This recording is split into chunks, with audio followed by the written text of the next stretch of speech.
সম্প্রতি ঘটে যাওয়া কাশ্মীর হামলা নিয়ে এবার চাঞ্চল্যকর তথ্য দিয়েছে পাকিস্তানি শীর্ষ কিছু গণমাধ্যম। সেখানে এই হামলার পেছনে গোপন গোয়েন্দা নথি ফাঁস করে পর্যটক হত্যাকাণ্ডের মূল পরিকল্পনাকারী হিসেবে ভারতীয় গোয়েন্দা সংস্থা র এর নাম উল্লেখ করা হয়েছে। পাকিস্তান টেলিভিশন ও জিও নিউজ ও পাকিস্তান অবজার্ভের মতো প্রথম সারির গণমাধ্যমগুলোতে উঠে এসেছে ভয়াবহ সেই তথ্যচিত্র।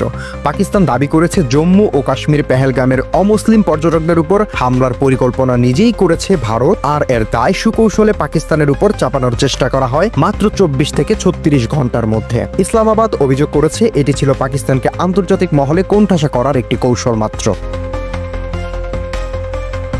যদিও পাকিস্তানের এই অভিযোগের প্রেক্ষিতে ভারত স্পষ্ট কোনো জবাব দেয়নি। এদিকে আবার পাকিস্তান সাময়িকভাবে সীমান্তে তৎপরতা বাড়িয়েছে। কাশ্মীর হামলার পর থেকেই দুদেশের সীমান্তে বিরাজ করছে সীমাহীন উত্তেজনা। এই বুঝি যুদ্ধ লেগে গেল, এরই মধ্যে গোলাগুলির ঘটনাও মাঝে মধ্যে ঘটেছে দুদেশের সেনাবাহিনীর মধ্যে। এসবের মধ্যে পাকিস্তানের সেনাবাহিনী তিল্লা ময়দানে বড় আকারের সামরিক মহড়া চালিয়েছে, যেখানে সেনাপ্রধান অসীম মুনির ট্যাঙ্কের উপর দাঁড়িয়ে জানান পাকিস্তান যে কোনো সময় আগ্রাসন শক্তভাবে প্রতিহত করতে প্রস্তুত, তবে আমরা আঞ্চলিক শান্তি বজায় রাখার পক্ষে প্রতিশ্রুতিবদ্ধ।